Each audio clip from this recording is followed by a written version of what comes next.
perusahaan-perusahaan bisa meninggalkan dampak lingkungan yang buruk tersebut, malah bisa jadi suatu perusahaan secara operasi malah karbon negatif begitu.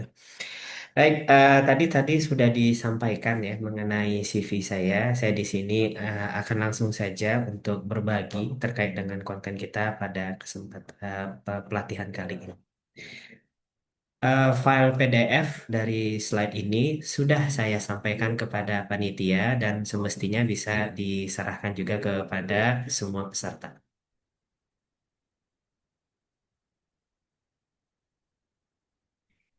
Sebelumnya di sini saya tadi mencoba melihat peserta ya, beberapa ada yang saya kenal, ada juga yang berasal dari industri, akademia, ya, ada alumni juga ya. Semoga ini suatu apa namanya, suatu wadah di mana kita sama-sama kembali mengingat ataupun kembali merefresh ingatan kita terkait dengan GHG protokol. Baik, di sini eh, eh, slide yang saya kembangkan ini totalnya, kalau Bapak terima file PDF-nya itu totalnya ada sekitar 120-an halaman, ya. Memang cukup banyak karena di sini saya menekankan bagaimana guide ini bisa menjadi yang praktikal untuk diimplementasikan di industri dan di dalamnya ada beberapa contoh yang relevan, ya, dan juga berbagai rumus-rumus nanti yang kalau seandainya Bapak Ibu mencoba ingin menerapkannya di perusahaan masing-masing sehingga perhitungan ya, jejak karbon masing-masing perusahaan itu dapat dilakukan untuk skop 1, 2, dan 3. Berikut outline dari pelatihan kita pada kesempatan kali ini. Yang pertama, kita akan masuk ke motivasi. Mengapa manajemen GHG tersebut penting untuk dilakukan. Yang kedua, kita akan nge-review ya semua standar yang berlaku. Mungkin Bapak Ibu pernah mendengar ya, ada GHG protokol, ada ISO 14064 gitu ya, ada SBTI, ada GRI, ada banyak sekali ya istilah-istilah ya, yang berkaitan dengan sustainability tersebut. Nah, bagaimana kaitan satu sama lain itu kita akan bahas di sini dan mengapa pelatihan ini fokus kepada introduction to GHG protokol ya nanti akan menjadi clear ya ketika kita sampai di outline nomor 2. Nah, di outline yang ketiga akan diberikan metodologi untuk perhitungan emisi gas rumah kaca yang kemudian di slide di bagian 4, 5, dan 6 kita akan fokus ke masing-masing skop emisi tersebut. Skop 1 seperti apa, skop 2 seperti apa, skop 3 seperti apa.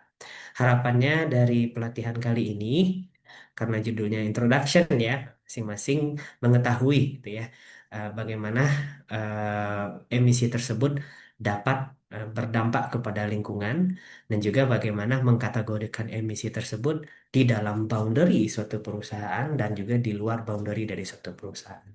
Mana emisi yang tidak perlu dihitung gitu ya, mana emisi yang memang berkaitan dengan operasi sehari-hari. Kita masuk ke outline yang pertama, Essentiality of GHG Management. Ini sedikit motivasi ya Bapak Ibu. Bahwasannya kalau kita lihat ya apa yang disebut dengan global warming, ya, artinya ada pemanasan global yang terjadi di permukaan.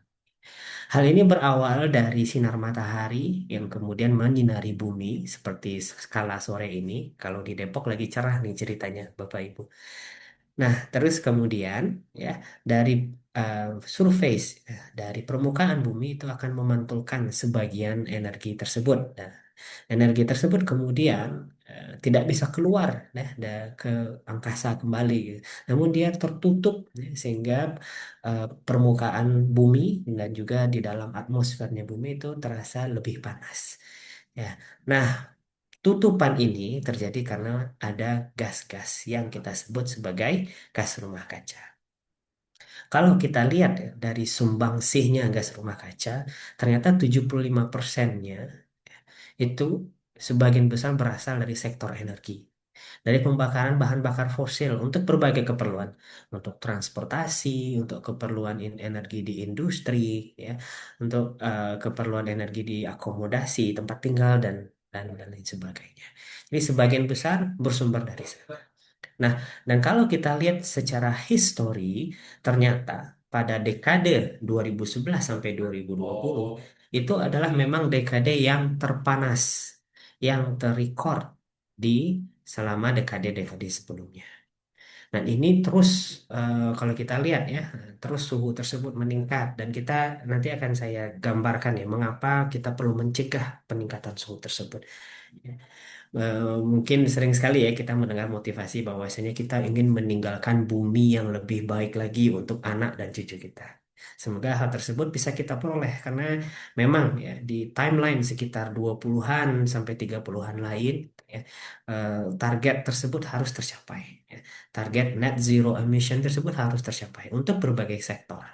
Dan bagaimana caranya kita agar malah menghasilkan suatu operasi yang secara keseluruhan itu karbon negatif. Satu-satunya negara di dunia yang karbon negatif itu adalah Bhutan, Bapak Ibu. Negara yang terletak di puncak Himalaya sana, gitu ya. Mereka aktivitas industrinya sedikit, tapi pohonnya banyak. Jadi kalau dihitung ya, dihitung emisi yang dihasilkan oleh negara tersebut totalnya adalah negatif. Nah, tentu negara-negara lain perlu untuk menuju ini semua agar ya, secara keseluruhan bumi itu menjadi lebih bisa bisa dijaga lah kekonstanan suhu yang ada di permukaan. Kalau kita lihat di tahun 2024, kita tuh sudah sampai di 1,6 derajat Celcius. Ya. Tinggi ya, tinggi ini. Ya. Dan ini lebih panas daripada di akhir tahun 1800-an. Nah, mengapa kita perlu ya untuk menekan ya laju pemanasan bumi tersebut? Karena kalau kita lihat di sini Bapak Ibu contoh ya, kalaulah misalkan kita sampai di worst case scenario, di mana secara umum suhu di permukaan bumi itu naik sampai 4 derajat Celcius, maka dapat terjadi kekeringan sampai 4 kali lipat. Beberapa daerah ya, misalkan di kampung saya ya di Sumatera Barat yang di suatu kota dekat Bukit Tinggi, gitu ya. Beberapa daerah itu selama 6 bulan terakhir tidak mendapatkan hujan. Hujannya cuma hujan sebentar, agak setengah jam. Akhirnya itu berdampak kepada kekeringan yang terjadi. Beberapa rumah tidak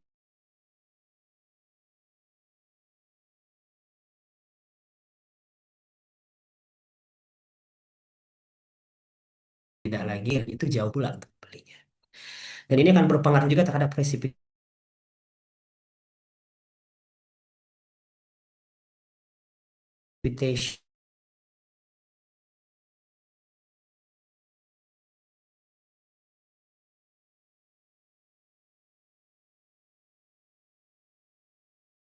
ya, cuaca yang penghadiaan bahan makan, ya, bahan makan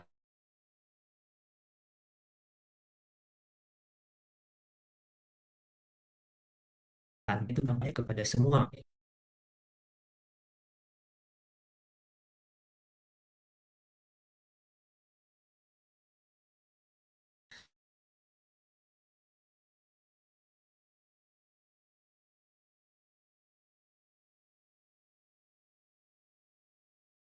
Hal tersebut dan motivasi ini hanya saya berikan sebagai pengingat saja ya. Dengan memberikan worst case scenario kalau kita tidak act sooner terhadap hal ini. Nah, gas rumah kaca yang tadi saya sebutkan yang ada di di atmosfer ya, yang yang sehingga eh, panas tersebut bisa ditangkap dan tidak keluar dari atmosfer itu totalnya ada 7 jenis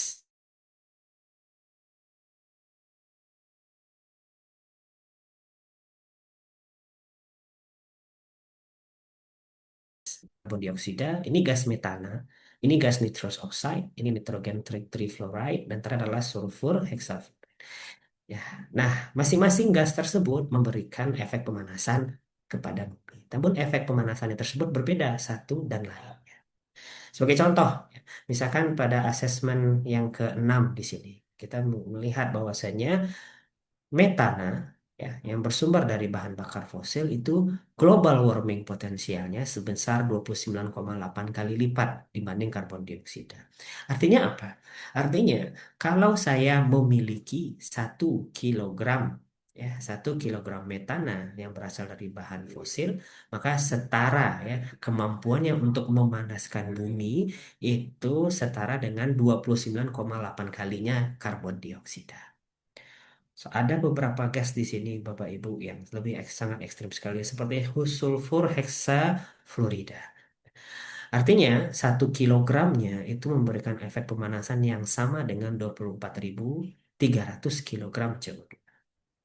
Nah, jadi gas rumah kaca itu satu sama lain berbeda dan kemampuannya untuk ya, menangkap panas tersebut juga berbeda. Maka kita perlu menekan jumlah gas tersebut setelah kita mengetahui, oh ternyata ada gas CH4 yang perlu saya take care. Tidak hanya CO2, oh ada N2O ternyata, ada NF3, SF6. Nah, selain dari 5 gas ini, Bapak Ibu, saya menyampaikan ada 2 grup gas lagi yang biasanya berfungsi di dalam refrigeran. Ini golongannya adalah hidrofluorokarbon dan ada perfluorokarbon ya. Jadi gas tersebut banyak sekali jenisnya. Ya. Chemical formulanya berbeda satu sama lain dan global warming potensialnya pun juga berbeda satu dan lainnya. Mungkin Bapak Ibu bisa mendeduce suatu tren di dalam hal ini. Namun tren tersebut ternyata tidak konsisten ya, dari satu jenis ke jenis yang lain. Tapi yang penting di sini bisa kita lihat kita perlu ya untuk mengetahui chemical formula yang terlibat di dalam HFC. Karena kalau seandainya ya, kalau seandainya kita menghitung emisi suatu perusahaan tanpa mengetahuinya, bisa jadi kita salah di dalam penentuan nilai global warming potensial. Nah, nanti kita lihat ya, apa pentingnya nih global warming potensial di dalam penentuan nilai emisi suatu corporate, ya, suatu perusahaan. Pada tahun 2022 dilakukan suatu survei yang kemudian memberikan respondennya pertanyaan, bagaimana ya, menurut penilaian responden eh, data emisi karbon tersebut seberapa penting ya, ditampilkan atau seberapa penting itu untuk dihitung dan kita follow up. Kita lihat di sini responden menjawab 79% yes, kita perlu. Ya. No, 12% kita nggak perlu, karena itu nambah-nambah kerjaan aja. Dan kemudian 9% no opinion.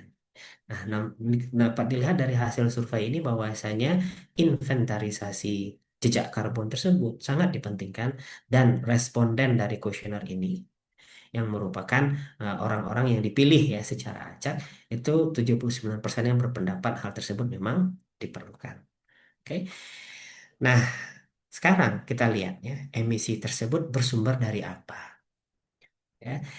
Pada tahun 2024 kita lihat dari statista.com di sini ya, sumber emisi tersebut terdapat dari secara gambaran besar itu terdapat dari 4 jenis sumber: energi, industrial processes, agriculture, ya, ini pertanian, ya, dan juga eh, kehutanan dan lain sebagainya, dan terakhir adalah dari waste. Waste tersebut juga menimbulkan emisi.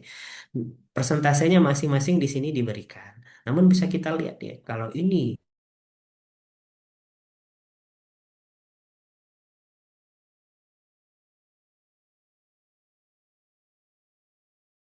kayaknya kita berhasil transisi energi dari energi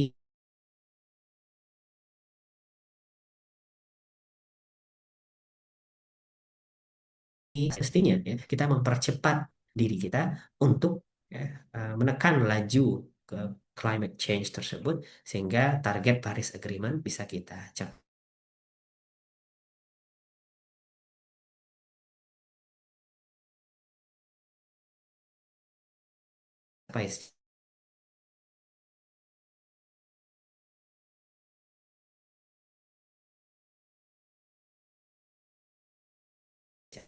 Kita berkenaan sekali dengan sektor seperti itu. Banyak sekali yang dikembangkan untuk sektor energi karena memang 68%. Tapi beberapa regulasi lain terkait dengan industrial process, agriculture, sama waste itu agak kurang begitu detail karena memang jumlahnya sebesar 32%. Namun, kalau kita ingin menuju ya, Paris Agreement, maka kita harus menekan semuanya, tidak hanya di sektor energi saja, tapi di proses industri, begitu juga di penggunaan lahan dan bagaimana suatu waste tersebut dapat ditangani dengan baik.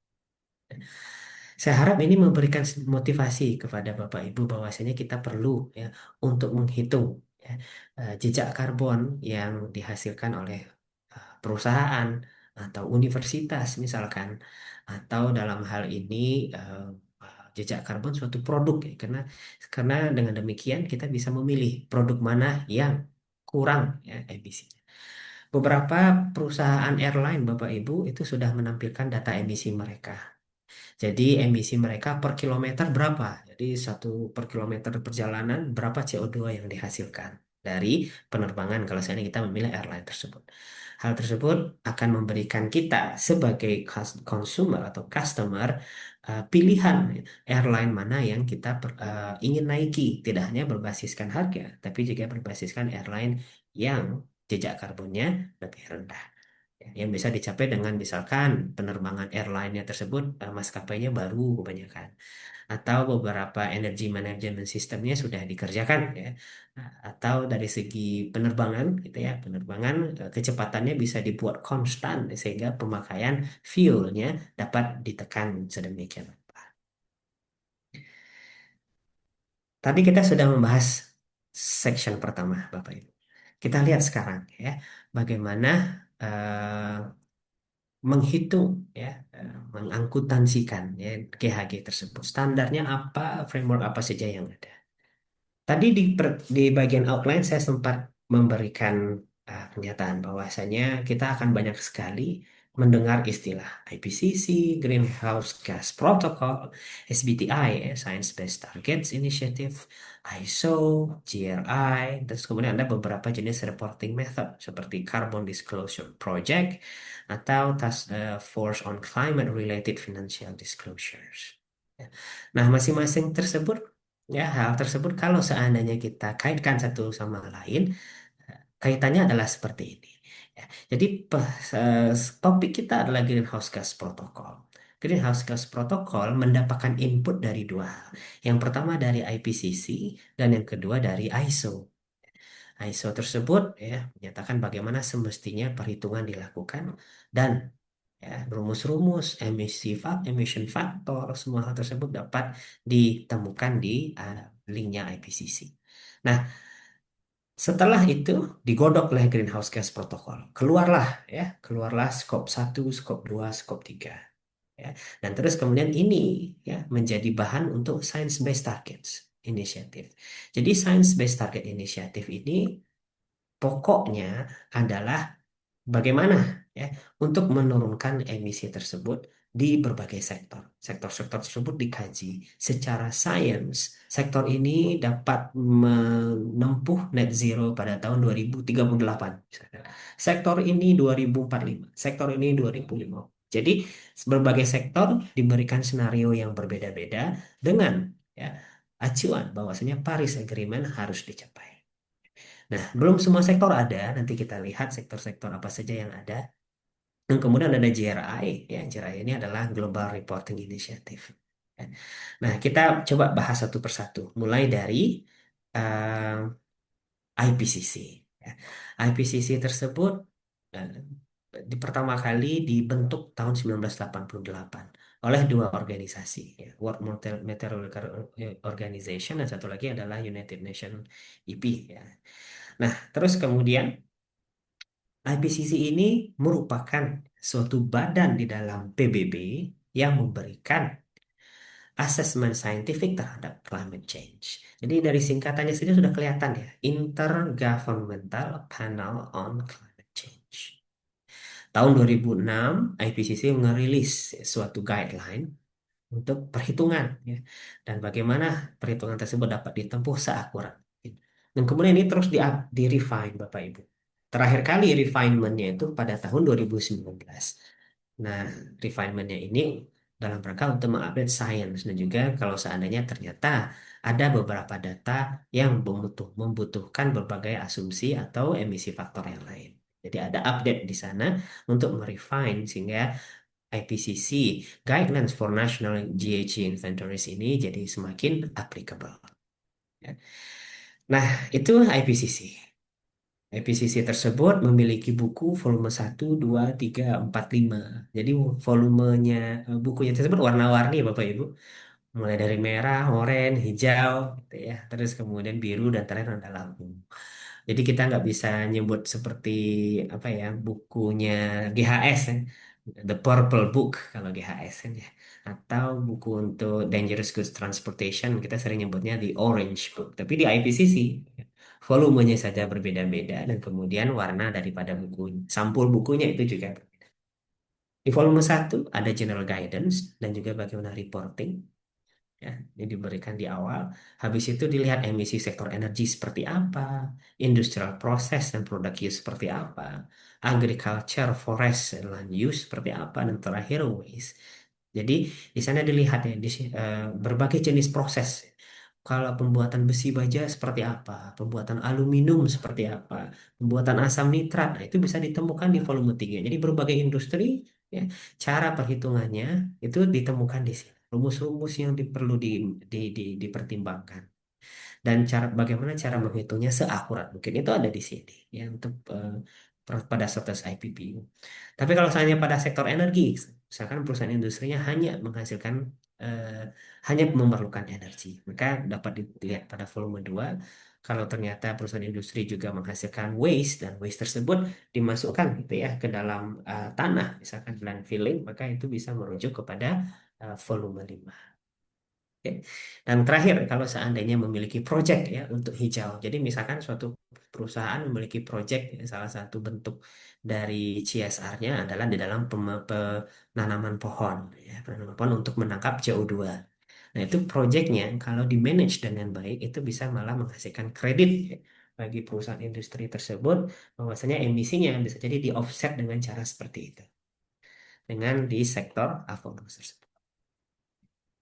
Nah, tipikalnya Bapak Ibu di dalam buku IPCC tersebut kita bisa melihat berbagai, misalkan di sini bagaimana metode untuk penentuan ya, dan pengkategorian ya emisi tersebut.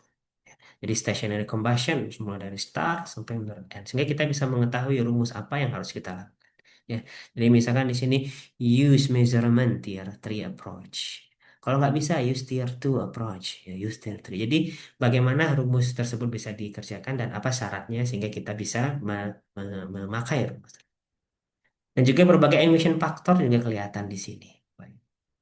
Jadi bagaimana fuel seperti coal tar contohnya. Nah, berapa dari pembakaran coal tar tersebut CO2 yang dihasilkan, CH4 dan juga N2O yang dihasilkan. Ya, begitu juga dengan berbagai gas dan lain sebagainya. Ini lebih kurang konten ya, diberikan sneak peek lah. Ya, sehingga bisa melihat, oh ternyata di IPCC adanya seperti ini. Ya. Di Guidelines for National Greenhouse Gas Inventories tersebut, lebih kurang kontennya seperti ini. Ya, nah kita lanjut ke ISO. Nah, ISO di dalam hal ini itu memberikan ketentuan, ya, memberikan standar bagaimana pelaporan tersebut, bagaimana measurement bisa dilakukan, bagaimana monitoring bisa dilakukan, bagaimana reporting, ya, dan juga bagaimana validation dan juga verification. Jadi ini memberikan standar ya, kepada perusahaan-perusahaan yang bergerak sebagai misalkan di lembaga validasi dan verifikasi di LVV. Ya. Di Indonesia kita sudah memiliki banyak LVV ya, lebih dari 10 ya. LVV lembaga validasi dan verifikasi untuk gas rumah kaca dan juga nilai ekonomi karbon. Nah, masing-masing skopnya berbeda dan masing-masing semestinya sudah mendapatkan ya, sertifikat ISO yang bersangkutan. ISO 14064 misalkan atau ISO 14067 dan lain-lain sebagainya. Ya. Nah, ISO mungkin Bapak Ibu juga sudah tidak begitu asing ya. Sering kita mengenal ISO 9001, 14001, 17025 ya. Jadi di dalam eh, pelaporan aspek lingkungan kita bekerja dengan ISO 14000 family. Jadi 14000 seterusnya ya puluhan sama satuannya itu akan berbeda dan masing-masing akan mengatur hal yang berbeda juga. Nah, dari IPCC dan ya, ISO tersebut, masukan dari keduanya itu akan membentuk GHG protokol. Nah, jadi di IPCC Bapak Ibu perlu ditekankan bahwasanya tidak ada istilah skop satu, skop 2, skop 3. Ya. Jadi istilah skop satu, skop 2, skop 3 itu baru ada di GHG protokol. Di IPCC yang ada adalah tier satu, tier 2, tier 3. Ya. Jadi bagaimana perhitungan ya, emisi tersebut di mana tier 3 umumnya berasal dari measurement, tier 2 dari perhitungan, dan tier satu dengan menggunakan faktor emisi saja, emission factor. Ya. Nah, Greenhouse gas protokol ini akan kita bahas dan ini memang ya standar perhitungan GHG yang paling banyak diadopsi oleh orang. Buku-bukunya banyak kalau dirujuk kepada websitenya ada corporate standar, corporate value chain standar, product life cycle standar. Ya. Jadi tidak hanya mengatur bagaimana standar untuk suatu perusahaan, tapi juga standar untuk suatu produk, ya. Di mana misalkan saya memiliki produk, produknya tersebut adalah a cup of coffee, ya. Misalkan saya membeli coffee dari Starbucks, saya satu lagi membeli coffee dari Fore, misalkan, atau satu lagi dari Tomorrow, misalkan, ya. Jadi dari berbagai brand tersebut pada dasarnya kita bisa menilai ya bagaimana dari bahan bakunya ya sampai menghasilkan satu cangkir kopi yang sama. Mana jejak karbon yang paling rendah? Mestinya itu bisa dihitung dengan guidance menggunakan produk life cycle yang dikeluarkan oleh GHG Protocol. Tadi sempat disebutkan ya bahwasanya di dalam pendekatannya perhitungan GHG tersebut kita bisa menggunakan standar corporate atau produk standar. Di dalamnya ada jenis skop satu, 2, 3. Ya, secara gambaran seperti ini. Ya, di mana skop 3 emission itu adalah suatu upstream di luar, ya, di luar skop dari perusahaan. Dan kemudian di skop satu dan 2 itu di dalam ya, skop perusahaan tersebut. Dan terus kemudian skop ketiga itu di luar perusahaan. Jadi pada dasarnya ya mulai dari materials acquisition masuk ke production, habis itu distribution and use and end of life. Jadi hal-hal ini perlu kita ingat ya, di mana batas kita, di mana scope satu dan 2, di mana scope 3 ya, scope 3 di material acquisition sampai dan juga scope 3 ada di downstreamnya. Sementara scope satu dan 2 itu adalah sesuatu yang di dalam production kita. Kita bahas nanti ya, skop satu 2 3. Sekarang kita perkenalkan dulu berbagai istilah tadi. Masuk sekarang ke GRI. Jadi GRI ini adalah Global Reporting Initiative. Standar GRI ini adalah standar yang sering digunakan oleh perusahaan industri untuk melaporkan terkait dengan sustainable. Tapi sustainable-nya tidak hanya berkaitan dengan environmental. Karena misalkan kalau kita lihat ya GRI 2000, buku GRI 2000 itu bicara mengenai economic sustainability. GRI 4000 sorry 200 ya, 400 itu terkait dengan sosial. Yang 300 environmental dan spesifik 305 itu terkait dengan bagaimana pe- pengukuran ya, dan juga bagaimana pelaporan emisi gas rumah kaca. Ya. Jadi GRI 101 103 itu yang universal. Ketika semakin besar numbernya itu semakin spesifik, ya, semakin dibedah arah ekonomi, environmental, dan terakhir adalah arah sosial. Nah, itu di GRI ya. Jadi apa saja kontennya yang harus ada di dalam pelaporan ya. Dan kalau seandainya saya ingin sosial, apa yang harus dilaporkan? Environmental, ekonomi, dan agar laporannya tersebut memiliki uh, kesamaan ya satu sama lain suatu perusahaan industri dan juga sama seluruh dunia. Misalkan kalau seandainya menggunakan standar GRI tersebut. Sehingga itu akan memudahkan sekali ketika kita ingin mengakses ya laporan tersebut karena pada dasarnya berbagai perusahaan kan sudah banyak yang perusahaan terbuka, Bapak Ibu, yang semestinya tidak hanya terkait dengan ekonomi saja ya, yang kemudian mereka jabarkan, tapi mestinya ya hal-hal seperti sustainability di dalam aspek lingkungan, ekonomi, dan juga sosial juga perlu disampaikan ya kepada stakeholder-stakeholder dari perusahaan tersebut. Ya. Nah, itu GRI. Oke, nah selanjutnya banyak sekali ya istilahnya Bapak Ibu ya. Yang kelima ini ya, kelima itu adalah SBTI, Science Based Target Initiative. Jadi di sini akan di breakdown ya, berbagai industri sesuai dengan kategorinya dan masing-masing industri akan diberikan senario gitu ya. Oh industri sektor ini harus pada tahun ini net zero-nya. industri lain seperti apa, dan seterusnya. Nah, anggap sekarang net zero-nya sudah diketahui ya, titik di sumbu X ini ya. Jadi pada tahun ini ya, GHG emission-nya sudah zero. Oke. Nah, sekarang dia berada di sini misal. Oke. Nah, terus kemudian bagaimana ya dari titik ini yang sekarang sampai ke sini ya, maka akan diproyeksikan saja secara linear pada umumnya. Karena hal ini juga memberikan kepada perusahaan industri apa ya, suatu proses yang step by step, dan tidak tiba-tiba misalkan oh tahun-tahun pertama itu harus langsung turun drastis ya. Atau turunnya nanti misalkan kalau kurvanya gini kan aneh ya Bapak Ibu ya. Jadi kita turunnya landai sekali terus tiba-tiba tajam turunnya terakhir. Pshu. Karena kalau hal tersebut terjadi gitu ya, maka perusahaan industri pasti akan keteteran sekali kalau seandainya ingin mengejar long term goal-nya yang pada titik yang sama. Maka sering sekali diproyeksikan secara linear saja, ya. Dan kemudian di SBTI tersebut juga memiliki beberapa inisiatif lah ya, inisiatif bagaimana target tersebut dapat dicapai. Apa saja yang mesti dilakukan, ya, memberikan sedikitnya gambaran lah ya, bagaimana capaian tersebut dapat dilakukan. Baseline seperti apa. Jadi banyak sekali ya yang di Science Based Target Initiative ini, dan ini memang dikembangkan untuk berbagai sektor. Demikian Bapak Ibu, ya kita sudah menyelesaikan outline kita yang kedua. Di saat kita membahas berbagai istilah yang sering kita dengar, gitu ya, dan bagaimana kedudukan GHG protokol yang merupakan konten dari pertemuan kita kali ini.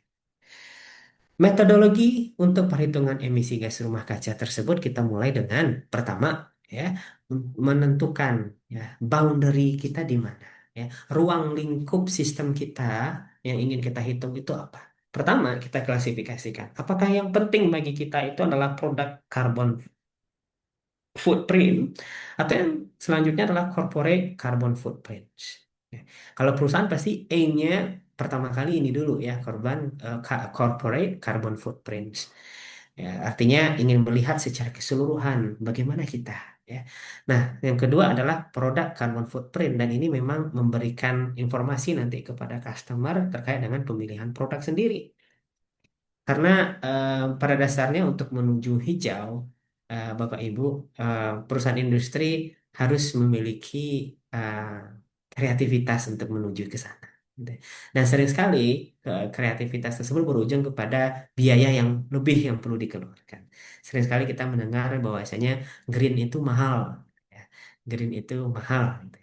Nah, tentu sekarang ya kalau green itu mahal, perusahaan industri pasti di dalam apa namanya manajemen keuangannya perlu memikirkan bahwasanya bagaimana green tersebut tidak sebegitu mahalnya malah menjadi bermanfaat baginya.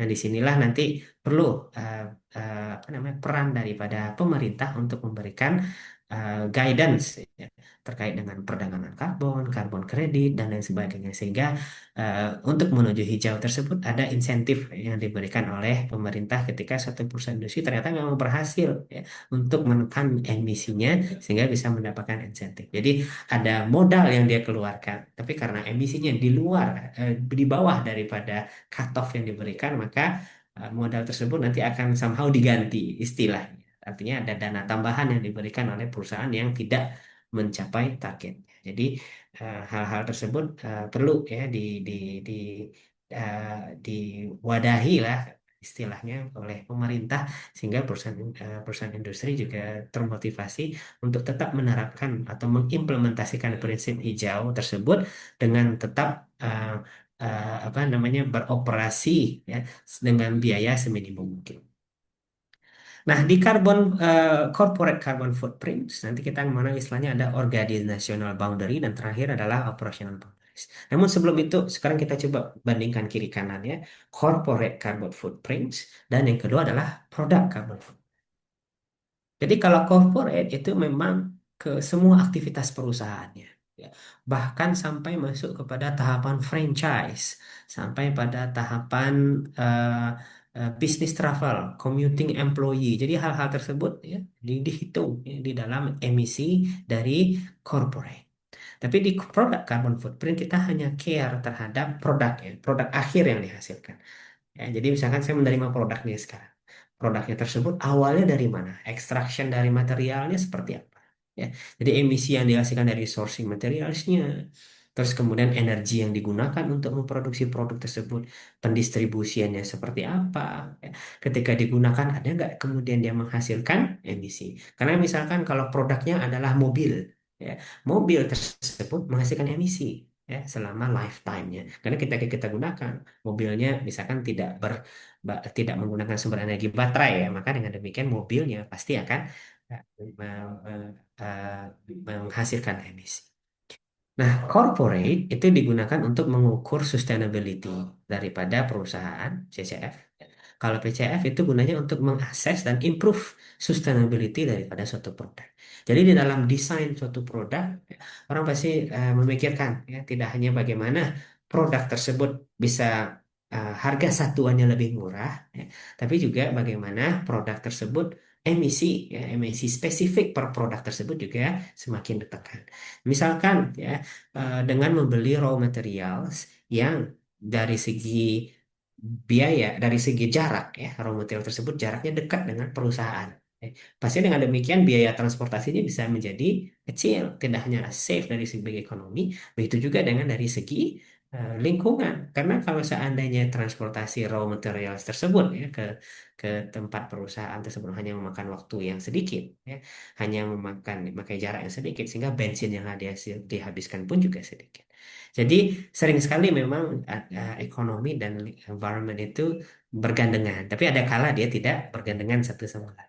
Terutama kita ketika di sektor energi misalkan, memang tidak bisa dielakkan ya bahwasanya harga satuan daripada bensin tersebut itu lebih murah ya. Jadi misalkan kayak gas sama biogas, pastinya harga gas akan lebih murah ya, yang berdasarkan dari fosil dibandingkan dengan biogas. Jadi harga satuan energinya sekarang ya yang jadi permasalahan.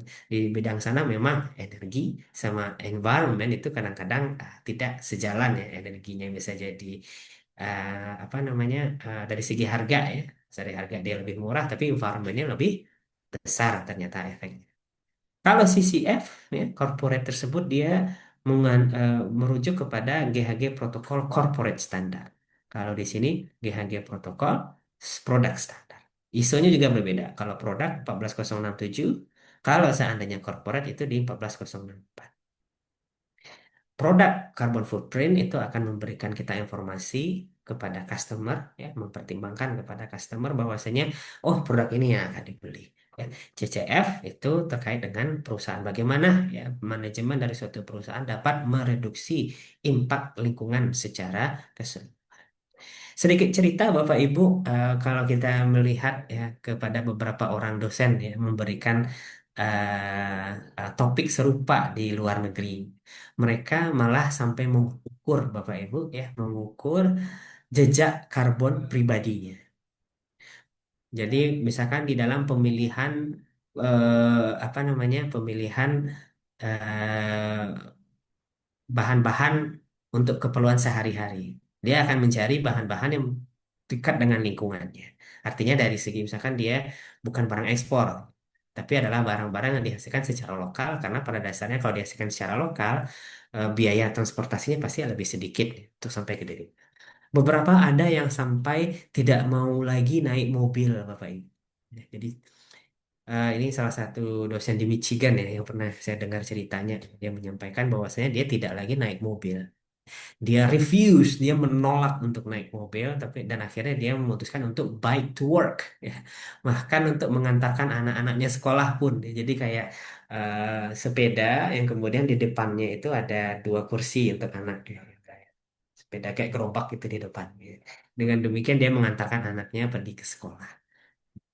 Nah, hal-hal tersebut dia kerjakan untuk tidak hanya menerapkan prinsip sustainability pada produk, pada perusahaan, tapi terhadap dirinya sendiri. Dengan harapan mulai dari diri sendiri, kemudian bisa semangat tersebut ditularkan kepada orang di sekitarnya dan juga kepada perusahaan dan dengan terus ya mengajarkan topik-topik seperti ini kepada audiens yang berbeda-beda.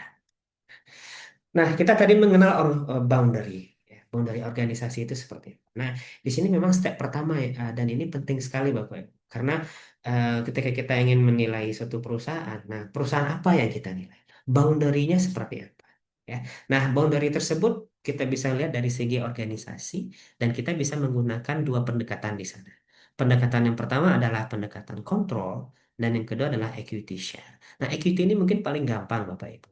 Jadi, misalkan ya, suatu perusahaan itu memiliki 75% ya, daripada share yang ada di dalam. Oke, jadi suatu perusahaan eh, dia berinvestasi misalkan, ya, berinvestasi ke perusahaan lain sebesar 75%, 25%-nya adalah orang.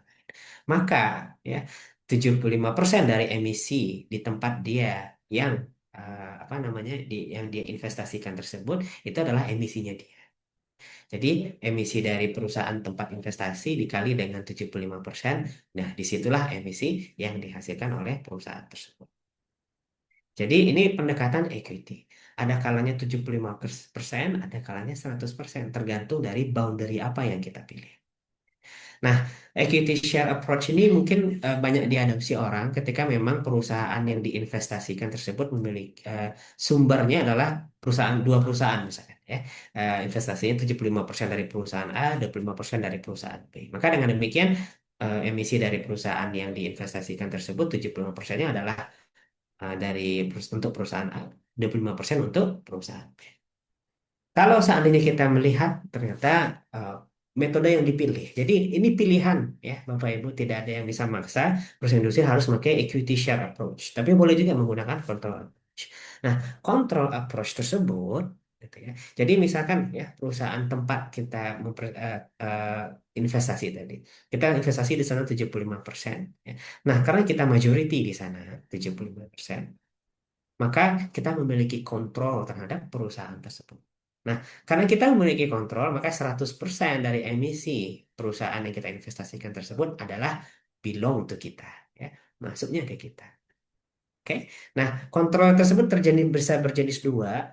Yang pertama adalah kontrol dari finansial, seperti yang saya sebutkan tadi, atau yang kedua adalah malah kontrol daripada operasional. Ini bisa jadi suatu perusahaan lain, ya, itu ternyata memiliki kontrol operation yang ada di sana. Meskipun share-nya tidak besar, ya, tapi kontrolnya di sana besar.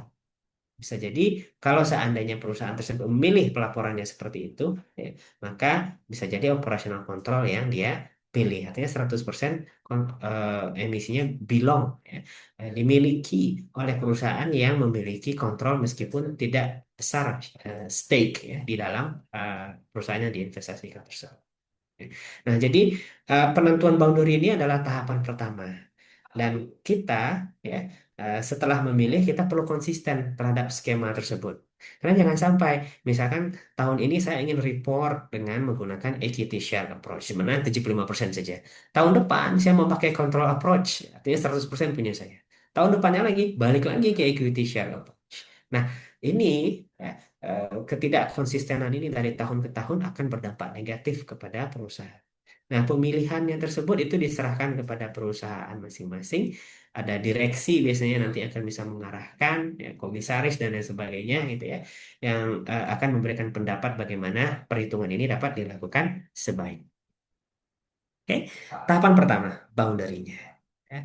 Nah, lanjut setelah organizational boundary, kita masuk ke operational boundary. Nah, di operational boundary ini ujung-ujungnya adalah kita menentukan, ya, mengklasifikasikan emisi. Pertama, emisi mana yang perlu dihitung, emisi mana yang tidak perlu dihitung.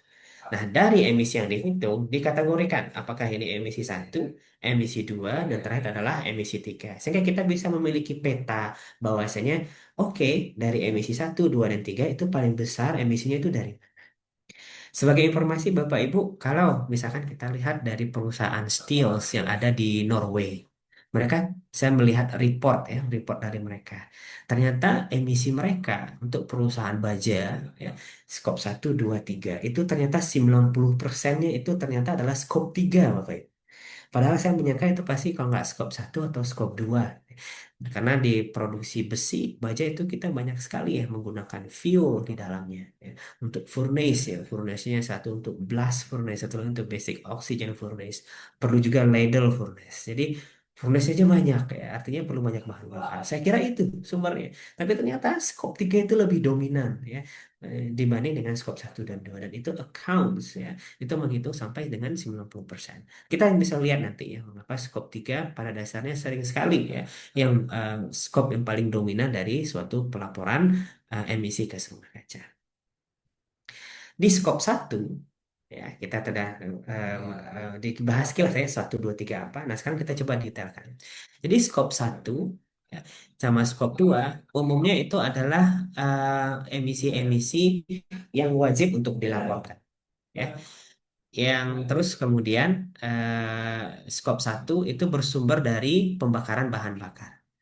Jadi penggunaan bahan bakar yang digunakan oleh industri. Misalkan bahan bakarnya diperlukan untuk memanaskan air ya di boiler, atau bahan bakar yang diperlukan untuk memanaskan udara di furnace misalkan. Skop 1 juga bisa berasal dari physical atau chemical process. Sebagai contoh, misalkan suatu perusahaan industri semen, salah satu bahan bakarnya adalah limestone. Limestone tersebut CaCO3 ya, atau batu kapur. Nah, batu kapur ketika dipanaskan akan mengeluarkan emisi ya, karena CaCO3 akan berubah menjadi CaO plus CO2. Nah, CO2 hasil daripada pemanasan batu kapur tersebut adalah gas rumah kaca. Artinya ada emisi yang dihasilkan dari pemrosesan ya, yang di dalam pabrik sendiri. Ya. Nah, itu belong to scope 1. Lanjut, emisi transport daripada materials, nah, products dan juga waste on site.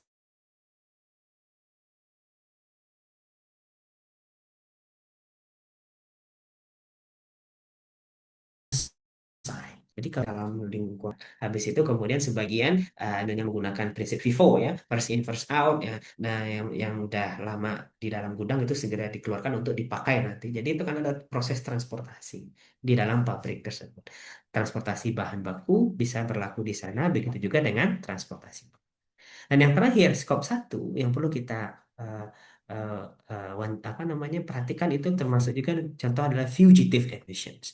Jadi emisi-emisi yang sesederhananya lah ya. Jadi emisi yang bersumber dari kebocoran. Contoh ya, kebocoran refrigeran yang dapat berpengaruh kepada jumlah HFC yang ada di dalam refrigeran tersebut. HFC, CFC yang merupakan gabungan apa namanya salah satu komponen daripada gas rumah kaca. Nah, eh, sering sekali ya kita perlu make up senyawa-senyawa ini. Artinya senyawa ini ya make up seiring berjalannya tahun. Jadi senyawa ini akan hilang begitu saja ya. Biasanya bersumber dari leak. Leak tersebut bisa small sehingga kita undetected ya, untuk bisa melihatnya. Small ada bagian lubang kecil misalkan, atau ada bagian yang di saat kita tidak luput menutupnya, dan itu akan berpengaruh terhadap meningkatnya gas rumah kaca yang ada di dalam suatu perusahaan industri tersebut. Ya. Jadi 4 ini ya, emission fuel combustion, dari processing, dari transport materials, dan terakhir adalah dari fugitive emissions. Itu memang segala suatu emisi yang tergolong di dalam skop 1. Emisi yang berada kontrolnya di perusahaan. Ya. Jadi kalau misalkan perusahaannya ingin memutuskan untuk mengubah ya bahan bakarnya dari batu bara ke gas. Ya, batu bara ke gas itu umumnya perusahaan akan menjadi lebih green ya, karena per terajoule yang dihasilkan dari pembakaran bahan bakar tersebut ya, eh, gas eh, natural gas biasanya emisinya lebih kecil dibandingkan dengan batu bara. Jadi itu adalah kontrol perusahaan. Perusahaan bisa menggunakan, bisa tidak, bisa substitusi dan lain sebagainya. Artinya memang segala sesuatu yang within ya, boundary daripada perusahaan. Nah, di scope yang kedua, ya, ini juga mandatori untuk dilaporkan. Nah, di scope kedua ini kita berkenaan dengan emisi-emisi dari sesuatu yang dibeli oleh perusahaan. Misalkan nih, perusahaan tidak memiliki power generator. Artinya, dia memerlukan listrik dan listriknya bisa bersumber dari listrik kawasan misalkan atau listrik PLN. Atau perusahaan tidak memiliki boiler, artinya dia perlu steam misalkan. Nah, steamnya tersebut bisa dihasilkan secara sentral dan kemudian steamnya dialirkan ke perusahaan tersebut. Jadi perusahaan membeli steam tersebut. ya, membeli electricity tersebut. Bisa atau bisa jadi memberi udara panas ya, heating atau memberi cooling malah ya. Jadi air dingin yang digunakan nanti di dalam pendingin ternyata itu juga dibeli oleh perusahaan. Jadi bukan airnya tapi dinginnya air itu yang diperlukan. Dan dalam pendinginan tersebut energi diperlukan dan energi tersebut memiliki faktor emisi masing-masing. Ya. Nah, itu di skop 2 yang bersumber dari sesuatu yang dibeli untuk operasional di dalam perusahaan, ya, di dalam membuat produk tersebut. Nah, yang ketiga ini adalah emisi-emisi tidak langsung lainnya. Ya. Jadi kalau emisi skop 1 itu direct, skop 2 sama 3 itu indirect, artinya dia tidak langsung. Ya. Artinya seperti listrik, listrik itu kan tidak langsung di-generate oleh perusahaan, tapi di-generate oleh orang lain, tapi itu diperlukan oleh perusahaan.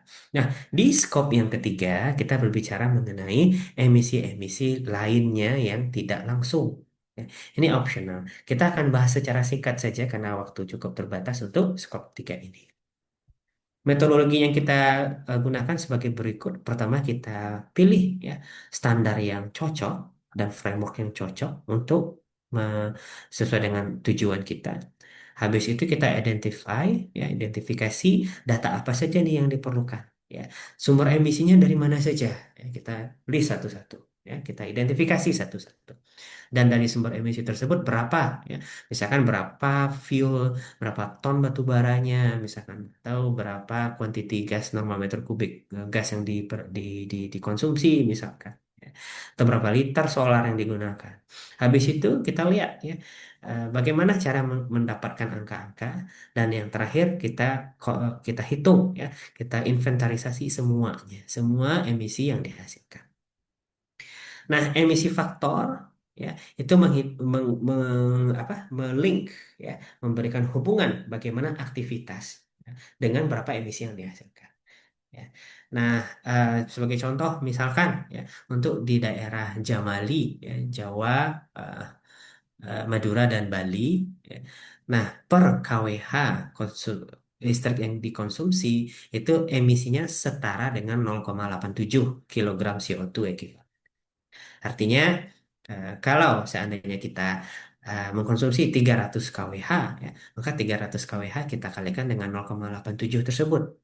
Sehingga kita bisa mendapatkan berapa nih ya, kilogram CO2 ekuivalen yang kita konsumsi, bisa dibilang ya, kita hasilkan ya dari proses konsumsi tersebut. Nah, emission factor tersebut melingkan kWh menjadi CO2 ekuivalen. Kalau di bensin, ya, liter menjadi CO2 ekuivalen. Kalau batu bara, berapa ton batu bara itu satu tonnya itu berapa emisinya? Ya, jadi tinggal dikalikan saja. Jadi berbagai faktor emisi tersebut bisa ditemukan di IPCC, sebagian ada di HG protokol untuk yang cross sector tools, bisa juga dari Ecoinvent database atau IEA bisa dari grid model. Nah, tentu kita perlu ngecek ya. Misalkan ada nggak perbedaan dari geografi? Nah, ini perlu dilihat sekali karena untuk di Jawa itu faktor emisi untuk listrik itu 0,87. Tapi di Sumatera itu di 0,93 seingat saya. Ya. Nah, terus kemudian apakah hal tersebut merepresentasikan aktivitas kita? Terus kemudian apakah berasal dari source yang terbaru? Karena faktor emisi tersebut berbeda dari tahun ke tahun. Sebagai contoh, yang emisi untuk gas, untuk listrik itu 0,87 di tahun 2019, tapi di tahun 2018 itu adalah 0,88. Ya, jadi kita perlu menggunakan yang terbaru, karena yang terbaru tersebut yang melambangkan ya, kondisi existing, jangan menggunakan yang lama. Karena bisa jadi, misalkan PLN ternyata jadi lebih green sekarang. Ada berbagai plant ya, tersebut yang sudah jadi dari renewable gitu ya. Atau malah sumber bahan bakunya sekarang lebih banyak gas daripada batu bara. Ini itu sendiri juga sudah membuat suatu proses menjadi lebih green. Ya. Dan terakhir, accessible nggak datanya? Karena bisa jadi tidak accessible, dan kalau tidak accessible, artinya kita perlu pikirkan ya bagaimana mendapatkan faktor emisi tersebut. Itu emission factor. Nah, emission factor seperti tadi yang disampaikan tinggal kita kali dengan activity data. Berapa ton batu bara yang digunakan, berapa normal meter kubik gas yang digunakan dan lain sebagainya. Tinggal dikalikan dengan faktor emisi masing-masing sehingga emisi dapat dihitung dan ini bisa kita hitung untuk semua ya. Misalkan emisi ini contoh ya untuk agriculture. Misalkan untuk cultivation berapa, land use berapa emisinya, untuk processing berapa emisinya, untuk transport sama distribution berapa. Nah, misalkan kalau misalnya ada proses carbon sequestration, ya, nah berapa juga ya jumlah karbon yang berhasil di sequester, ya, yang berhasil ditangkap, ya, sehingga menjadi tumbuhan lagi, atau sehingga menjadi, misalkan bisa jadi kayu ya, yang kemudian menjadi furnitur. Kalau udah jadi furnitur, artinya karbonnya sudah fix, ya, tidak lagi berubah menjadi CO2. Nah, emisi-emisi tersebut kita jumlahkan Bapak Ibu sehingga kita bisa mendapatkan emisi total. Jadi penginventarisasian pertama kali memang, habis itu kita gunakan inventaris tersebut untuk menghitung ya, oh komponen A, komponen B, komponen C dari berbagai aktiviti yang ada di dalam perusahaan sehingga kita bisa mendapatkan emisi total. Ya, kita bahas singkat Bapak Ibu skop satu. Ya, di skop satu emission tadi disampaikan bahwasanya berasal dari stationary combustion bisa, mobile combustion juga bisa. Proses yang terakhir adalah fugitive. Stationary sama mobile ya bedanya satu tetap, satu diam. Ya, sorry, ini bergerak ya, ini tetap. Jadi kalau seandainya dia bergerak itu contohnya ships ya, atau di vehicles itu memang uh, combustion yang bergerak. Kalau yang stationary pastinya bahan bakar di boiler, karena boiler kan nggak mungkin bergerak-gerak ya, Bapak Ibu. Boiler pasti tetap posisinya di suatu tempat. Sebagai catatan Bapak Ibu. Nah, misalkan suatu perusahaan industri sekarang, ya, dia ingin mengganti atau mensubstitusi bahan bakar untuk di boiler. Bahan bakarnya sebagian mau diambil dari cangkang, misalnya atau gas diganti menjadi biogas. Nah, biomas, ya, biomas pada dasarnya itu ketika dibakar, ya, dia bisa menghasilkan CO2. Tapi biomas sendiri, misalkan cangkang tadi, pasti berasal dari hasil ya, penangkapan CO2 oleh tumbuhannya. Ya. Jadi misalkan di kayu tersebut bertambah besar, kayu tersebut ada karbon di dalamnya. Nah, karbonnya berasal dari CO2 dulunya. Artinya CO2-nya ditangkap menjadi kayu, terus kemudian kayunya dibakar lagi, balik lagi jadi CO2. Maka emisi untuk CO2, untuk biogenic carbon itu tidak dihitung ya di dalam skop satu, tapi dihitung secara terpisah untuk inventarisasi secara total. Ya, jadi terpisah nih ya. Nah, tapi perlu diingat ya Bapak Ibu bahwasanya material organik itu tidak hanya karbon. Di dalamnya ada nitrogen ya, dan bisa jadi di dalamnya ada karbon yang nanti ketika dirilis jadinya CH4. Maka CH4 sama N2O ya, emission yang ditimbulkan dari pembakaran biomas tersebut untuk CH4 sama N2O harus dimasukkan ke dalam scope 1 emission. Ya. Jadi menggunakan biomas itu baik sekali. Ya. Apalagi kalau seandainya biomasnya adalah pohon yang suatu perusahaan industri kembangkan sendiri. Ya. Punya lahan nih, ditanam pohon gitu ya. Nah, terus kemudian pohonnya kemudian ditebang, digunakan sebagai bahan bakar. Habis itu ditanam lagi. Jadi sehingga prosesnya bisa jadi sirkular. Ya. Artinya karbon ditangkap jadi pohon, karbon dirilis jadi energi. Terus gitu ya. Terus seperti itu. Nah, itu baik sekali gitu ya. Namun jangan lupa ya bahwasanya emisi CH4 sama N2O yang dihasilkan dari pembakaran biogenic carbon tersebut harus diinventarisasi di dalam skop satu kita. Nah, ini sebagai gambaran Bapak Ibu, biodiesel contoh ya, kalau kita memiliki B20 artinya 20%-nya adalah biodiesel dan selainnya itu adalah petrodiesel. Ini biodiesel pun campuran ya, jarang sekali 100% yang digunakan di dalam kendaraan. Nah, kalau pembakarannya kalau campuran B20 ini kita bakar, yang petrodiesel pasti hasilnya CO2, CH4 sama N2O. Nah, ini semua kita report di dalam skop satu. Nah, bagian daripada biodiesel ini ketika dibakar hasilnya juga sama, CO2, N2O sama CH4. Tapi N2O saja yang kita report untuk skop satu dan CO2-nya kita report sebagai biogenic emissions di luar dari skop satu. Ya. Nah, ini untuk memotivasi ya, juga untuk bagaimana suatu perusahaan industri dapat menggunakan biogenic carbon ya, bio-based fuel di dalam siklusnya, di dalam siklus keseharian. Oke. Nah, itu skop satu secara sederhana. Artinya dari pembakaran bahan bakar, fugitive, dari proses yang sudah tadi disampaikan ya, proses-proses yang memang menghasilkan CO2. Di skop kedua, itu kita bicara mengenai emisi yang tidak langsung. dari hal yang kita beli. Electricity, steam, heat, sama cooling. Tadi sudah disampaikan juga ya secara singkat. Nah, masing-masing akan memiliki faktor emisinya. Jadi per kilogram steam berapa emisinya. Ya. Dan ini pasti tergantung sekali dari bahan bakar yang digunakan oleh boiler untuk menghasilkan steam tersebut. Kalau bahan bakarnya sebagian besar adalah biomas, dan ini berlaku misalkan untuk industri viskosa misalkan, ya. Dan memang mereka menanam pohon, habis itu mereka tebang dan kemudian mereka ambillah selulus di dalamnya.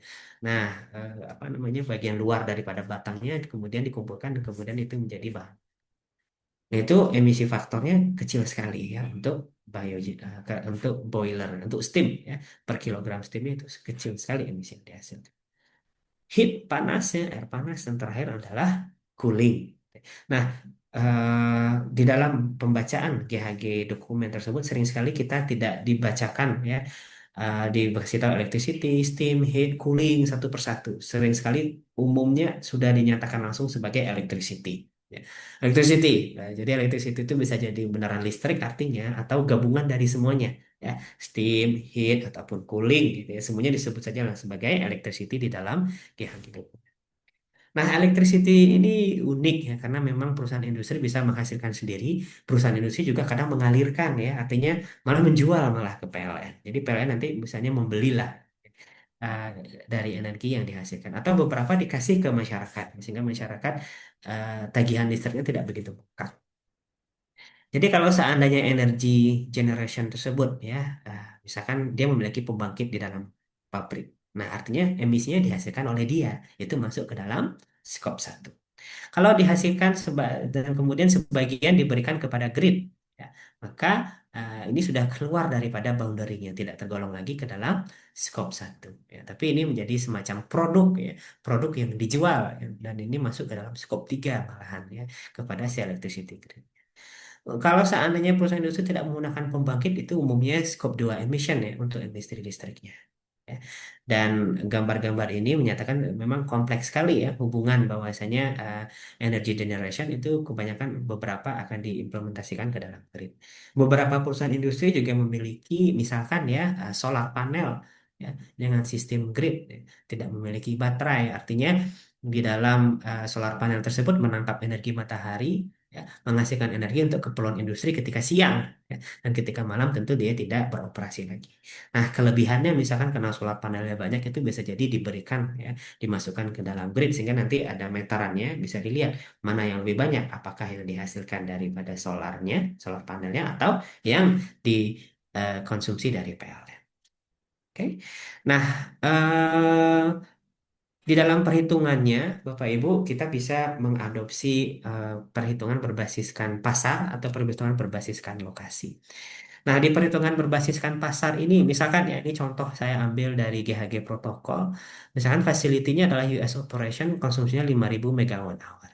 Nah, dari 5.000 megawatt hour ini, ya, 1.000, 2.000 sama, sorry, yang 1.000, 2.000 sama 1.000 ini ternyata memiliki REC, Renewable Energy Certificate. Dan itu emission faktornya 0. Ya, berdasarkan sistem yang ada di US dan selanjutnya selainnya itu di 1.000 megawatt hour ya emission faktornya per megawatt hournya adalah 0,5 metric ton ya CO2 equivalent. Nah, perusahaan tersebut bisa jadi memiliki operasi di US, bisa jadi satu lagi di EU. Nah, masing-masing perlu dihitung ya. Di US seperti apa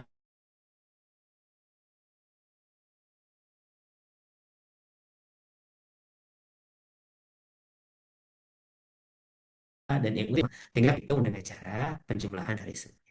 Nah, kalau berbasiskan lokasi ini bergantung kepada gridnya, Bapak Ibu. Ya. Jadi misalkan perusahaan industri mendapatkan dua listrik, ya. Satu dari grid A, satu dari grid B, ya, untuk menjaga agar continuous operationnya, gitu ya. Artinya dia punya backup power, artinya ada dua line yang menjaga perusahaan industri tersebut. Nah, masing-masing grid akan memiliki emisi yang berbeda, ya, emission factor yang berbeda. Tapi kalau untuk di Indonesia harusnya kebanyakan sama ya, kecuali kalau seandainya mengandalkan listrik kawasan dan satu lagi adalah listrik yang dari PLN. Nah, ada contoh juga misalkan di sini ya berbeda sekali ya Denmark sama Belgium. Emission faktornya untuk Belgium itu ternyata lebih rendah dibandingkan dengan Denmark. Sehingga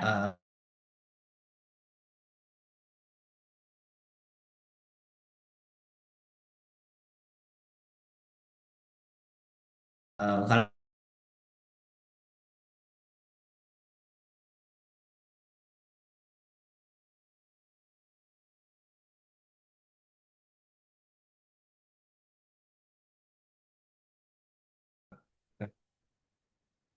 ya, sorry ada ada recording tadi ya.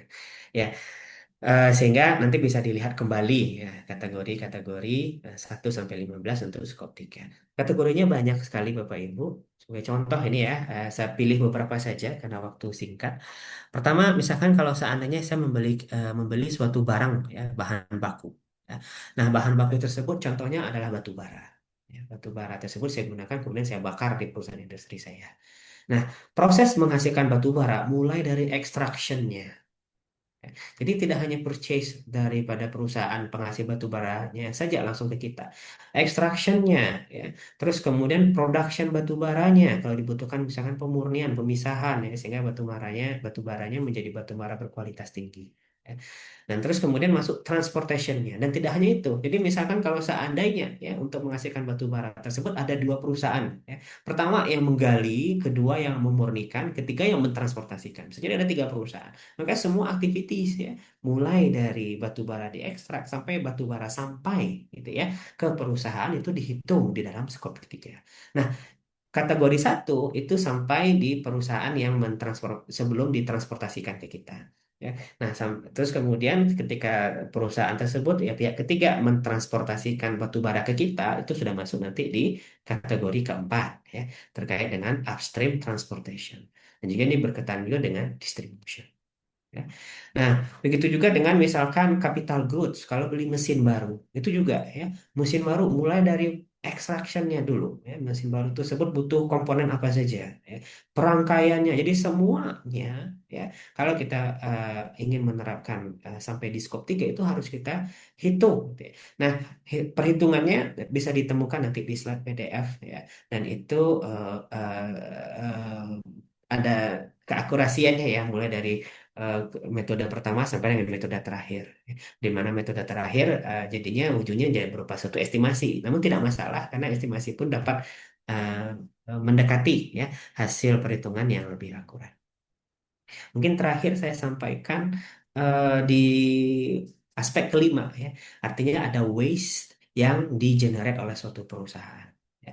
Nah, waste yang digenerate oleh perusahaan tersebut misalkan berujung kepada landfilling. Ya. Tapi waste ini dikelola oleh pihak ketiga. Tapi kalau waste dikelola oleh kita ya sebagai perusahaan itu maksudnya adalah skop satu. Tapi kalau seandainya waste dikelola oleh pihak ketiga itu udah masuk di skop 3 ya dari suatu perusahaan industri. Nah, kemudian emisi tersebut masuk kepada landfilling. Nah, ketika di landfilling, ya, emisi yang dihasilkan itu adalah gas CH4. Nah, gas CH4 tersebut dihasilkan tidak hanya di tahun kita menimbun, tapi tahun-tahun selanjutnya juga dihasilkan.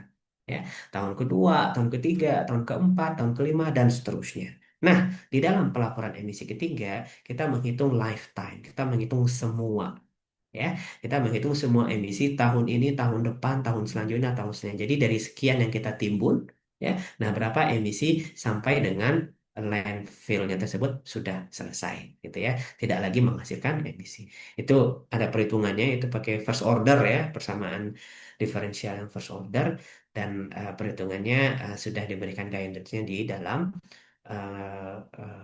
IPCC ya, yang IPCC merupakan dasar daripada nanti GHG protokol. Mungkin sekian ya Bapak Ibu agar memberikan waktu juga untuk question and answer. Nah ini ekstensif sekali ya skop 3. Kalau diskusi ini mungkin bisa jadi sampai sehari sendiri ya untuk membahas karena sampai di investment, sampai di franchise ya.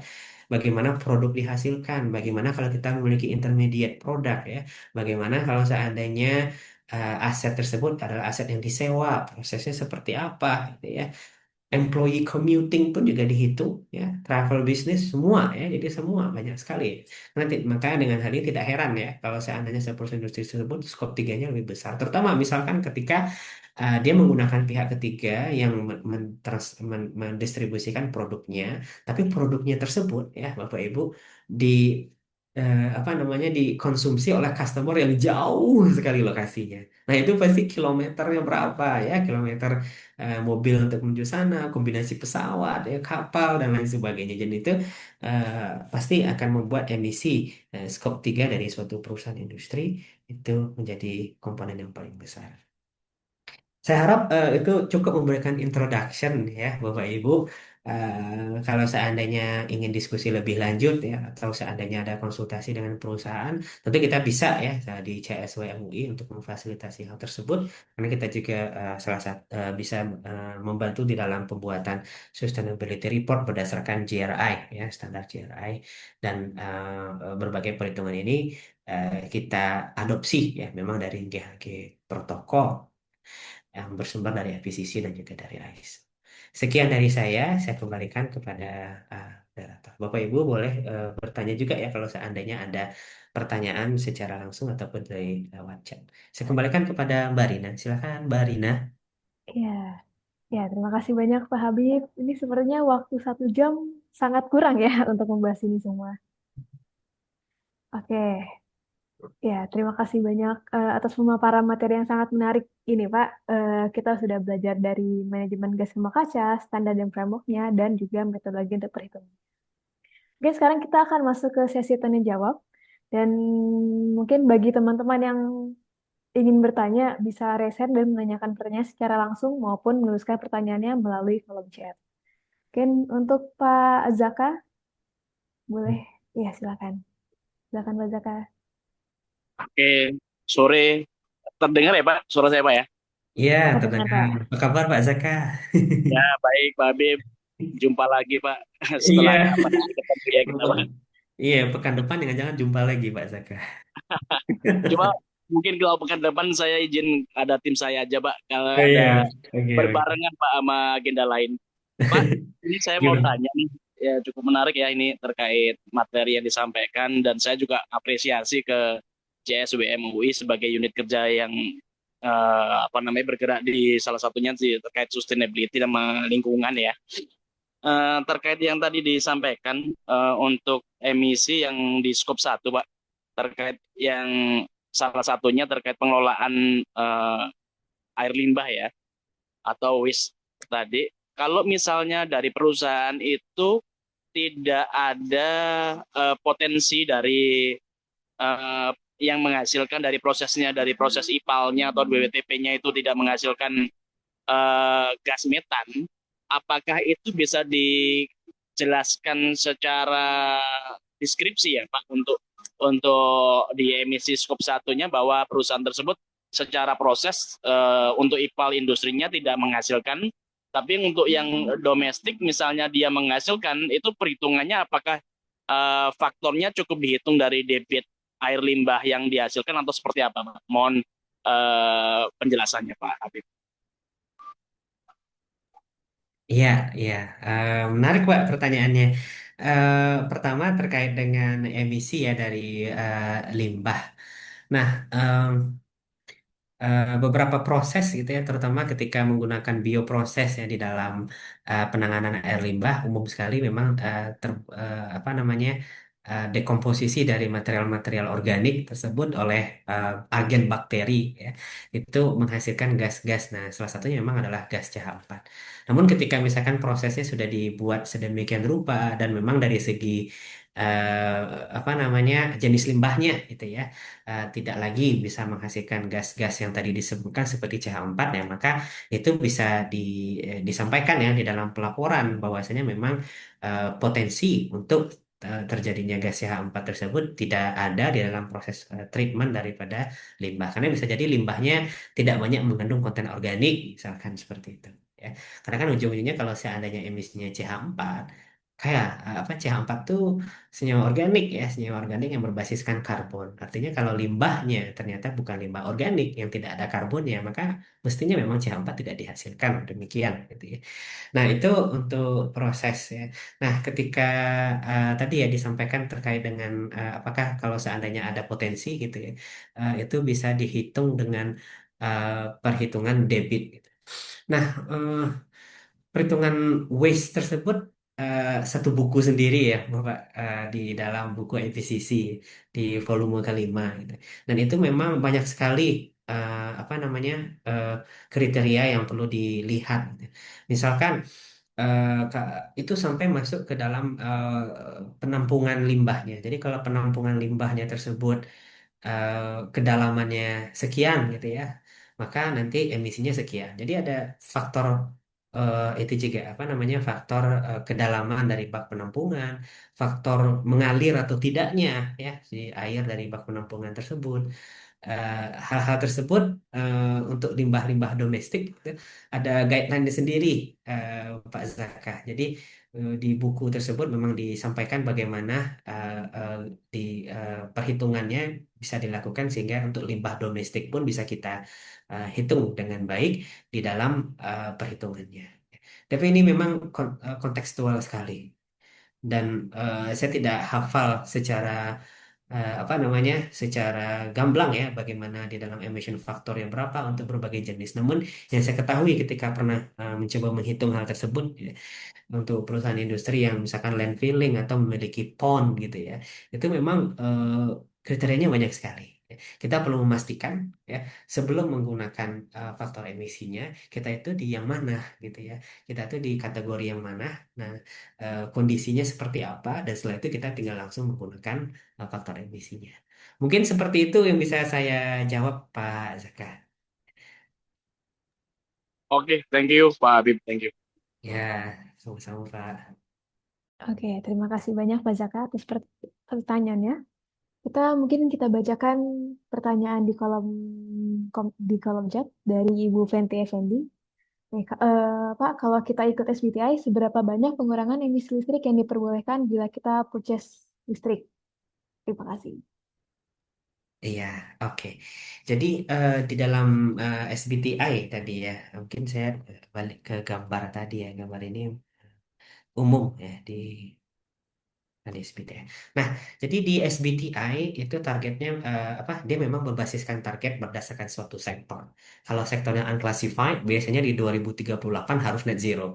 Biasanya karena dia aim untuk industri-industri penghasil emisi besar dulu. Jadi semen udah ada ya, pulp and paper ada gitu ya. Besi baja sih nggak sih ada ya. Jadi jadi berbagai industri yang emisinya besar itu dibikin satu dokumen khusus untuk mereka untuk mencapai target Paris Agreement. Nah, secara umum penurunannya itu secara linear. Jadi SBTI malah mengapresiasi kalau seandainya net zero-nya anggap di sini 2038. Tapi kalau seandainya itu bisa ditempuh di tahun 2030, malah itu sesuatu yang diapresiasi, ya. Sesuatu yang bahwasanya eh, apa namanya di luar ekspektasi dan itu akan berdampak bagus sekali ya bagi suatu perusahaan industri. Biasanya investor tertarik ya untuk perusahaan industri yang mencapai targetnya lebih dulu dibandingkan dengan target yang telah diprediksikan akan tercapai. Ya. Nah, terus kita bisa menggunakan memang purchase REC. Jadi REC itu biasanya ada kontrak ya dengan PLN, terus kemudian menyatakan dengan bahwasanya satu unit itu setara dengan berapa megawatt hour. Jadi mau belinya berapa. Jadi kalau konsumsinya sekian, ya oke kita mau beli 3 unit saja ya REC-nya. Dengan demikian itu setara dengan berapa megawatt. Nah, di sini pertanyaannya seberapa banyak pengurangan emisi listrik? Jadi, pengurangan emisi listrik itu selama sesuai dengan SBTI, ya, apa namanya targetnya di sini secara linear turun itu tidak masalah. Ya. Jadi semakin cepat makin bagus. Tapi misalkan nih, untuk menuju ke sini di tahun selanjutnya, ya, ternyata butuh 2 REC, 2 unit misalkan. Maka kita beli dua, ya. Jangan beli satu saja karena targetnya nanti tidak akan melampaui. Namun kalau seandainya untuk tahun depan, tahun berikutnya saya butuh dua, tapi saya sekarang sudah beli tiga, nah itu mas justru bagus ya. Artinya tahun selanjutnya kita sudah mengurangi emisi yang tahun selanjutnya itu saya mengurangi emisi yang lebih kecil lagi ya, mengurangi emisi yang udah lebih bagus lagi ya di dalam pengurangan emisinya. Jadi tidak ada ini ya SBTI itu harus seberapa banyak enggak. Tapi SBTI itu pada umumnya dia berperan ke apa namanya memberikan linearitas ini ya. Sekarang seperti apa, net zero-nya kapan? Nah, sekarang berarti tahun depan berapa harus pengurangan emisinya ya.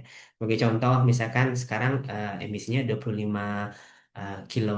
gigaton ya CO2.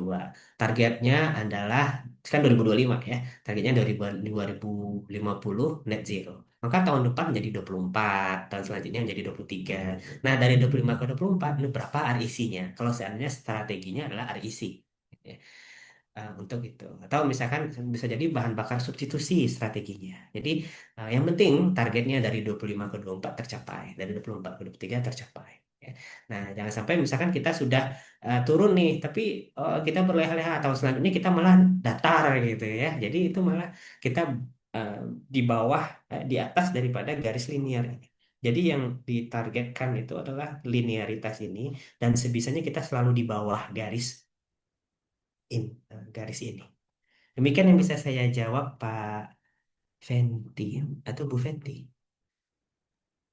Ibu Fenty. Bu Oke, Fenty ya. ya. Terima kasih banyak, Pak Habib. Kira-kira dari Bu Fenty ada follow up question kah dari itu? Kalau tidak ada, kita oke. Terima kasih, Bu Fenty. Mungkin kita lanjut ke pertanyaan terakhir sebelum kita lanjut dengan kuis ya.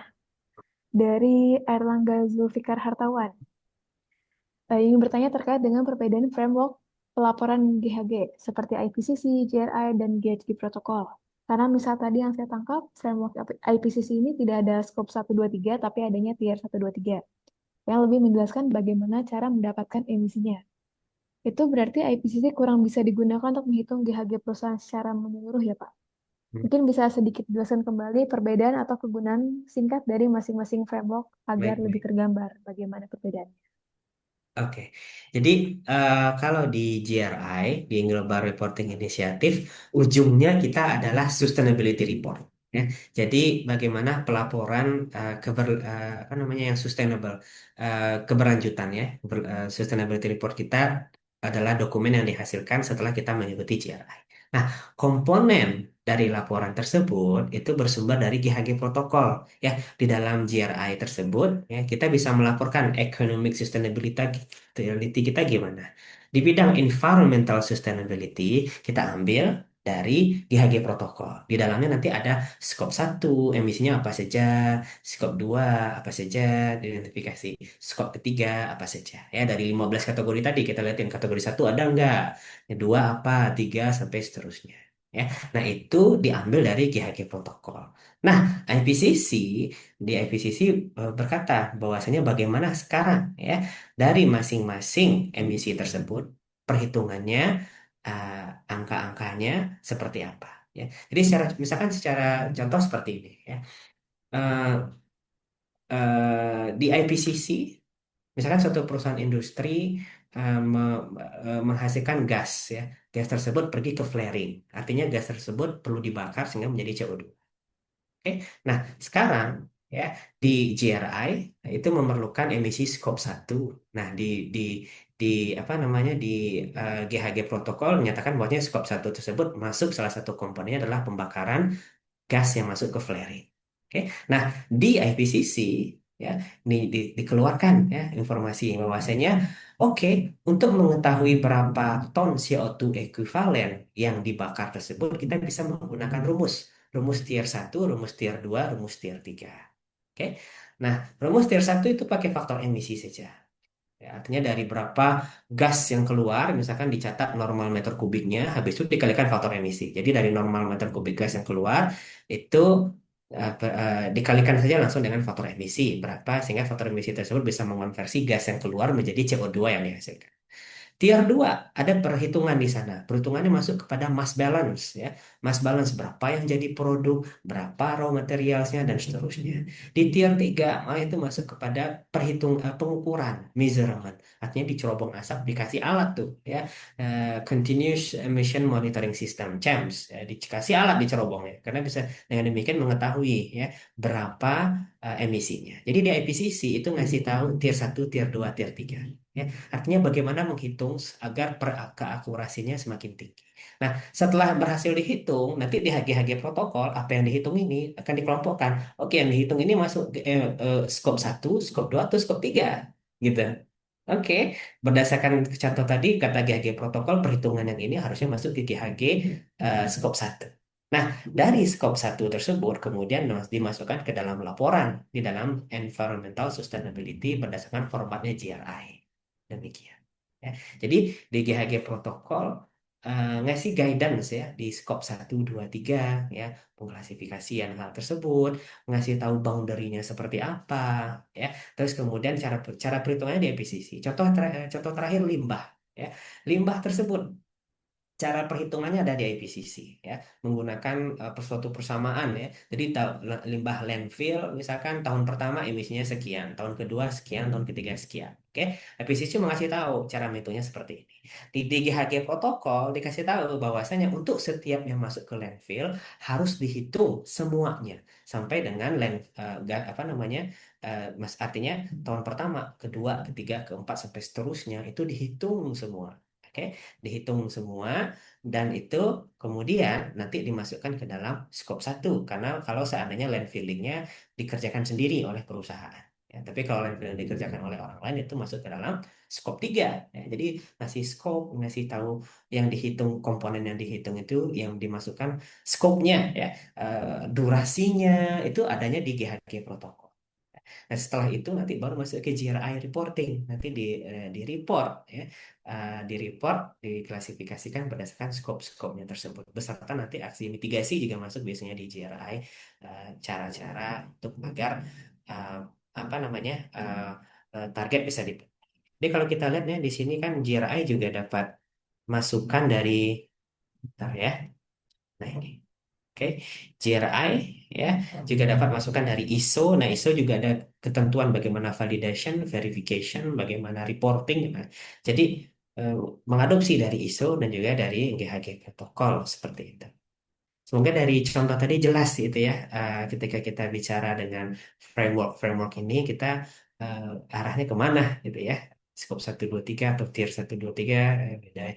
Itu konsep yang ada di mana, eh, eh, sehingga kita benar-benar bisa melapor. Sama seperti tadi ya, contoh terakhir mungkin ya pembakaran dari biomas. Kalau biomas kita bakar tadi yang disampaikan, ya, kita menghitung emisi CO2-nya juga, tapi CO2-nya kita hitung dengan pelaporan yang berbeda. Satu untuk biogenic emission, ya satu lagi untuk emisi satu. Ya, emisi satu berarti gas CH4 sama CO2 yang N2O yang dihasilkan dari pembakaran. Tapi CO2 yang dihasilkan dari biomas ya itu dimasukkan ke dalam biogenic emission. Jadi satu sama lain saling melengkapi ya, tapi satu sama lain dikembangkan dengan framework yang berbeda-beda. Seperti itu. Mungkin semoga bisa memberikan gambaran ya dari 3 contoh yang tadi saya sampaikan.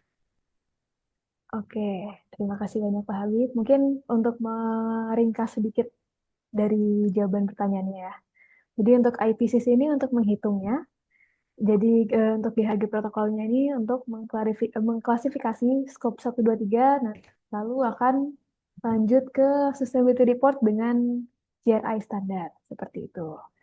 Ya, terima kasih banyak Mas Erlangga atas pertanyaannya. Mungkin setelah ini kita bisa masuk ke sesi yang tidak kalah menarik ya untuk sesi kuis. Mungkin dari